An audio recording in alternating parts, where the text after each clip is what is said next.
Este padre carregou feridas que sangravam por 50 anos. Não eram feridas de guerra, nem de acidente. Eram feridas que apareciam nas mãos, nos pés e no peito. No mesmo lugar onde, segundo os evangelhos, Jesus Cristo foi ferido na cruz. E elas não cicatrizavam. Sangravam todos os dias, por décadas. Milhares de pessoas atravessavam a Itália. E depois o mundo. Para se sentar diante dele num pequeno confessionário de madeira, em um convento no meio do nada, no sul da Itália. Filas que começavam de madrugada. Gente que esperava dias inteiros só para trocar algumas palavras com esse padre.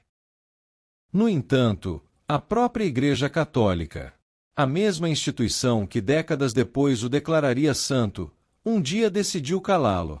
Ela proibiu-o de celebrar missa diante de fiéis. Proibiu-o de confessar. E até de escrever cartas. Como alguém marcado, literalmente, pelas feridas de Cristo pôde ser tratado, ao mesmo tempo, como uma ameaça pela própria Igreja que ele nunca deixou de servir. Essa é a história de Padre Pio.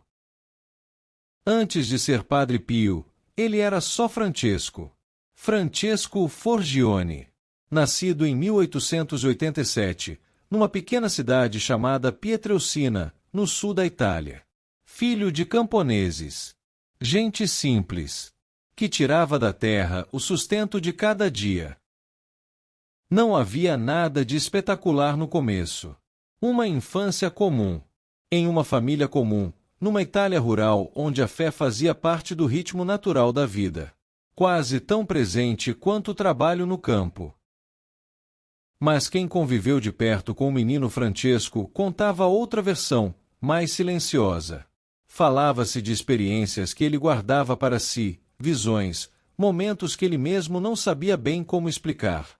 Coisas que uma criança do interior da Itália, no fim do século XIX, não tinha vocabulário nem espaço para contar em voz alta. Aos 15 anos, ele deu um passo que mudaria o rumo de tudo. Entrou para a ordem dos frades capuchinhos. Anos de formação, de disciplina, de silêncio monástico. Em 1910, tornou-se sacerdote, Padre Pio. Mas seu corpo sempre parecia à beira de ceder. Doenças recorrentes, crises de saúde que os médicos da época mal conseguiam nomear, quase levaram à morte mais de uma vez ainda jovem. Era como se, desde cedo, aquele homem carregasse um peso que não era só físico, como se não pertencesse inteiramente a este mundo. Setembro de 1918. O convento de San Giovanni Rotondo, um lugar modesto, quase esquecido, no sul da Itália. Foi neste lugar, depois de rezar diante de um crucifixo, que Padre Pio recebeu aquilo que ficaria marcado para sempre em sua vida e na história da Igreja. Os estigmas. Feridas abertas nas mãos, nos pés e no peito, no exato padrão dos ferimentos de Cristo na crucificação. A notícia se espalhou rápido. Médicos foram chamados para examiná-lo, não uma vez, várias, ao longo dos anos seguintes. Tentaram explicações científicas, buscaram sinais de manipulação ou fraude. E o que encontravam os deixava ainda mais intrigados. As feridas sangravam todos os dias, e mesmo assim, ao contrário de qualquer ferimento aberto por décadas, jamais infeccionavam. Fiéis que se aproximavam dele relatavam sentir um perfume, um cheiro de flores, sem origem aparente, que ficou conhecido como o odor de santidade. Uma fragrância que, diziam, permanecia no ar muito depois de ele ter saído da sala. San Giovanni Rotondo, que até então era só um ponto pequeno no mapa da Itália, começou a atrair peregrinos. Gente comum, desesperada e curiosa. Todos quiseram ver com os próprios olhos.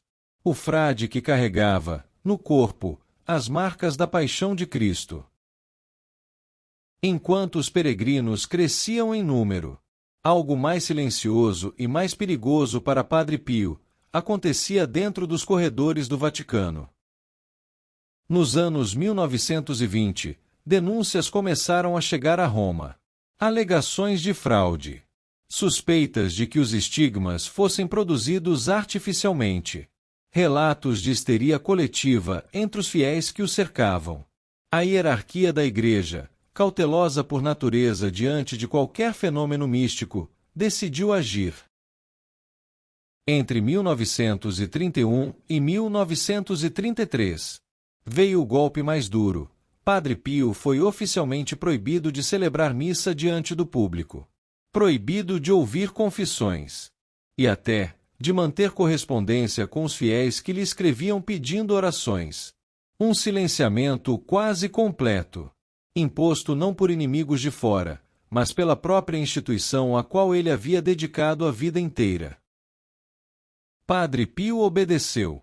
Aceitou o silêncio que lhe foi imposto, e esperou. Foi só ao longo da década que as restrições, aos poucos, começaram a ser suspensas. Não por uma reviravolta súbita e espetacular, mas por um processo lento, quase burocrático, de reavaliação. Fica a pergunta que atravessa essa parte da história. Como alguém marcado pelas próprias feridas de Cristo podia ser visto, ao mesmo tempo, como ameaça pela Igreja que ele tanto amava? Talvez a resposta não esteja em Padre Pio, mas na dificuldade, sempre humana, de reconhecer o extraordinário quando ele ainda está acontecendo bem na nossa frente. Reabilitado, Padre Pio voltou a exercer plenamente o sacerdócio. E o que fez com os anos seguintes ajuda a explicar por que, apesar de tudo, tantos nunca deixaram de procurá-lo. Chegou a passar de 10 a 15 horas por dia dentro do confessionário. Filas que se formavam antes do amanhecer. Gente vinda de toda a Itália e, depois, de outros países da Europa, esperando a vez de se sentar diante dele. Ao longo dos anos, multiplicaram-se relatos vindos da tradição popular, não de nenhum dogma oficial de fenômenos difíceis de explicar. Pessoas que juravam tê-lo visto em 2 lugares ao mesmo tempo. Penitentes que diziam que ele conhecia seus pecados antes mesmo de confessá-los. São relatos de testemunhas, transmitidos de geração em geração, não afirmações científicas, mas parte do que moldou a fama de Padre Pio entre o povo. Mas havia também o lado concreto, prático, do seu trabalho. Em 1956, Padre Pio fundou o Hospital Casa Sollievo della Sofferenza, Casa Alívio do Sofrimento, que segue em funcionamento até hoje, décadas depois de sua morte. Ele não era só um homem de visões. Era também um homem que construiu, com as próprias mãos feridas, um lugar de cuidado para os que sofriam. Padre Pio morreu em 1968. Segundo relatos de quem estava por perto, o mesmo perfume de flores que marcava sua vida foi sentido novamente no momento de sua morte, como se algo se fechasse ali, num último sinal. Em 2002, mais de 30 anos após sua morte, e décadas depois do auge da desconfiança institucional que quase o silenciou, Padre Pio foi canonizado pelo Papa João Paulo II.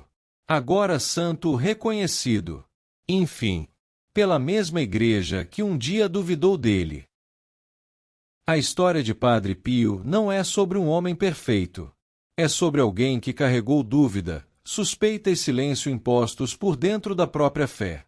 E que, mesmo assim, permaneceu fiel. Talvez seja essa parte da história que vale carregar com a gente.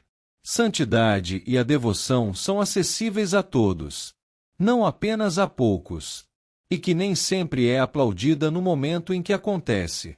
Às vezes, ela espera, em silêncio, décadas se for preciso. Se esta história tocou o seu coração, eu te peço, deixe aqui nos comentários o seu pedido de oração ou o seu testemunho. Vamos fazer deste espaço uma rede de fé. Muito obrigado por caminhar conosco hoje. Deixe agora sua curtida, assista nossos vídeos e se inscreva no nosso canal. Que a bênção de Padre Pio alcance a sua casa. Que Deus te abençoe.